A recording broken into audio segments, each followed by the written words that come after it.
What's up guys, Kids or Kicks here and welcome back to another episode of this Southampton Career Mode. It's a massive episode today. We've got some big games. We take on QPR in the Premier League and then we have the first leg of our Champions League knockout stage away to Sevilla. So we'll be looking to get some away goals in that, and then we end on the Capital One Cup final. So massive episode in terms of our season.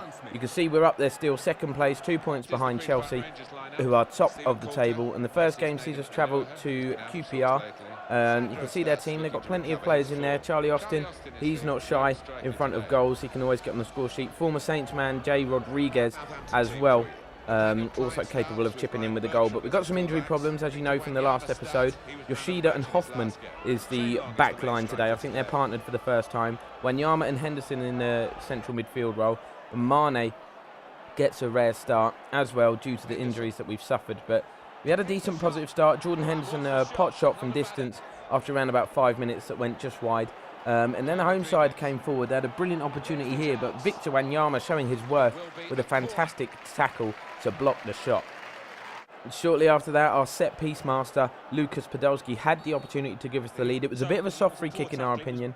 35 yards out, so quite a distance. You can see he bends it around the wall, and a fantastic save from McCarthy prevents us from going one up. But it was end-to-end stuff this game. Another fantastic chance here for QPR after a mistake from Jordan Henderson. It was Jay Rodriguez who tried to fire a shot into the near post, but luckily for us, Fraser Forster was on hand to turn it wide. You can see now we just got around about 5-6 minutes before the half-time break. We come forward. Victor Wanyama at the other end of the field now, showing that he can get involved there as well, forcing a good stop from the keeper. And right on the stroke of half-time, in stoppage time in fact, we have a golden opportunity to take the lead, but McCarthy shows his worth in the Reading net, in the QPR goal I should say, and keeps the score at 0-0. But before the half ended, there was another fantastic opportunity, this time for the home side, and Leroy Fer, I think it is, did not waste it. You can see they cut our defence open. It was a beautiful back heel. Nobody followed the run of Leroy Fer, and he managed to squeeze the ball past Fraser Forster, who'd come out, but was a little indecisive. He just kind of run at the ball. Didn't do anything, didn't react at all, and QPR go in at the break 1-0 up. And you can see we struggled in the second half to really create anything. Charlie Austin's header nearly doubled the lead for the home side, and there's 25 minutes to go now. Nothing but a pot shot here from Jordan Henderson. It was a fantastic bending, curling effort.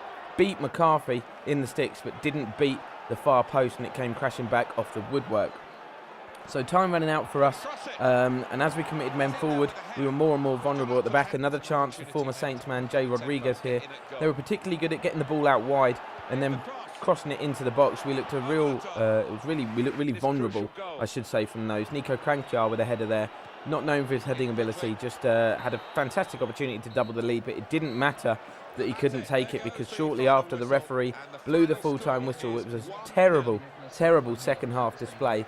And again, just like we did in the last episode, we throw away three in that case, vital points with another slip up in the Premier League. And you can see there we got a warning after that from the board saying those sort of games are the ones that we should be winning.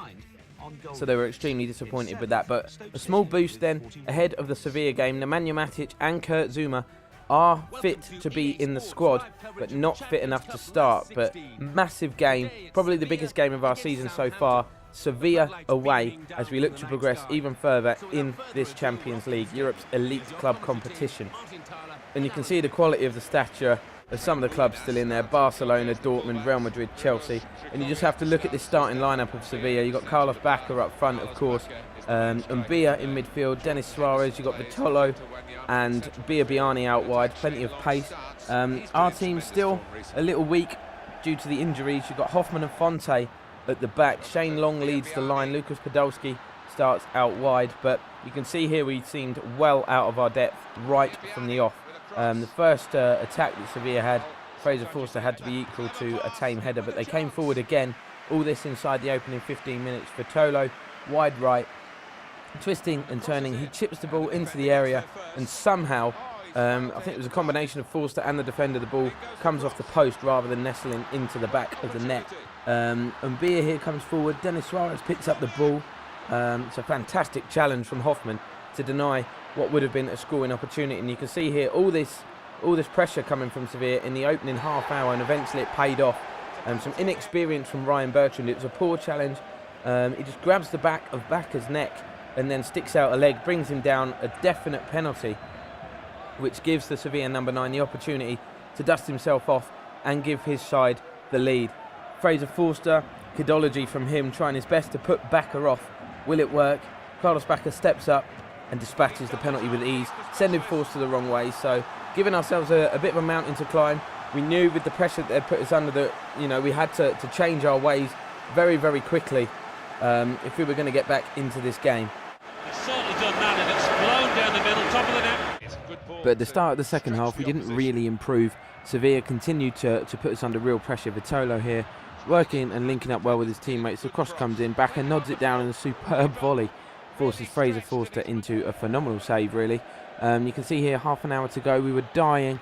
We were desperate to get that crucial away goal. But more bad news on the injury front. It's turning into like a series of casualty as our key man, well, the one that's left, Alvaro Video, goes down clutching his knee.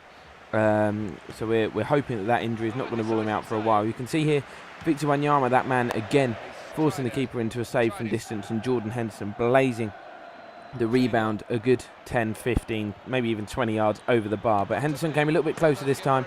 His effort deflected wide for a corner. We'd been dangerous from set pieces. 15 minutes to go. If we were going to do something, we were going to have to do it quickly. And you can see there Gaston Ramirez's header forcing the keeper into a good save. And Gaston was again involved in the next opportunity just a few moments later, twisting and turning, hitting a fierce left-footed shot. But Beto pulled off another fantastic one-handed save down low to his left. And we began to get frustrated deep into stoppage time as time was running out. Jordan Henderson, though, managed to pick a spot, but unfortunately for us, it was the wrong spot, just a few inches or maybe even a foot wide of the mark. So unfortunately, the first leg here ends in a 1-0 defeat. So we have it all to do when we welcome Sevilla to St Mary's in a couple of games' time. But to be honest, after that first half performance, it could have been a lot worse. 1-0, it's not the worst scoreline, but if Sevilla get the away goal, then of course we would need to get 3. And you can see here, this was the worst news of it all. Alvaro Vidillo suffering lateral collateral ligament damage and will be out for 3 months. So another horrendous piece of news on the injury front, but we had to put that behind us because we have the Capital One Cup final here at Wembley as we take on Arsenal. There is the trophy in all its glory. That's what we're playing for. The first piece of silverware of the season, by the Community Shield, of course, that we'd already run, but that counts as a friendly. But again, Sanchez, Welbeck and Walcott starting up front for Arsenal, plenty of pace, and then you've got Wilshere, Ramsey and William Carvalho in that midfield as well. So it was a very, very talented side. There was no chance of them putting out a weakened team, being the Capital One Cup. And you can see here, injury has forced Munir into a rare start. We've got Zuma and Fonte at the back, and the rest of the team pretty much picks itself because we're struggling for numbers. We're down to the bare bones, and early on in this game, it was clear that Arsenal were going to attack from the off. Aaron Ramsey here linking up well with former Saints man William Carvalho. A nice back heel from him, sees the ball back into the path of Ramsey, and Forster pulls off a decent save, and we're a bit wild with the clearance, but we get it away. That's all that matters. 20 minutes into the game, though, Arsenal came forward again. Some more decent link-up play. This time the ball is headed down to Theo Walcott. His effort is saved from Forster, who's keeping us in the game at the moment. And then Lucas Podolski against his former club. He had very little option here, so he decided to try and catch the keeper out with a fierce shot at the near post. And it was turned behind. And then Nemanja Matic showing us that he's not just a defensive maestro, he can actually run at players as well. He gets a free kick. Chance for Lucas Podolski here, then bends it round the wall, and unfortunately could not bend it inside the post. As we look at a replay, you can see just how close Podolski is to scoring that free kick. He scored against Arsenal at the Emirates in that away game from a similar position, but could not do it on this occasion. And then we play Munir through, but unfortunately a bit of rust and a really poor first touch means he's unable to capitalise on that opportunity. He should have been in on goal, but he just overran the ball completely, and the keeper was able to collect it. And that's where the half drew to a close. Second half followed very much the same pattern as the first half opening. Arsenal very much on the front foot.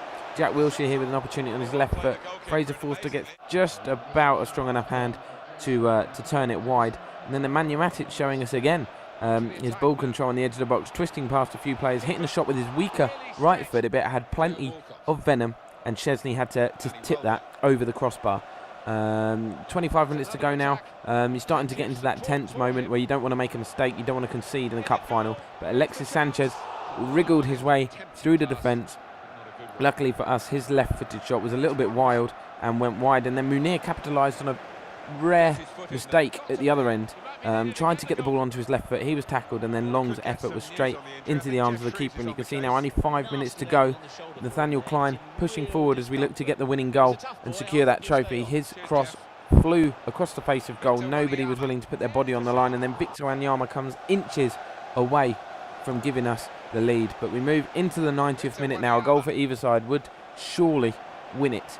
And you can see here Henderson and Mane, the two substitutes that have come on, linking up very, very well. And Henderson picks out Munir with a fantastic ball. He smashes the ball across goal, and Shane Long comes in. He beats the defender to the ball. I think it was Jack Wilshere, obviously not predominantly a defender, but right in stoppage time to surely give us this victory and the Capital One Cup.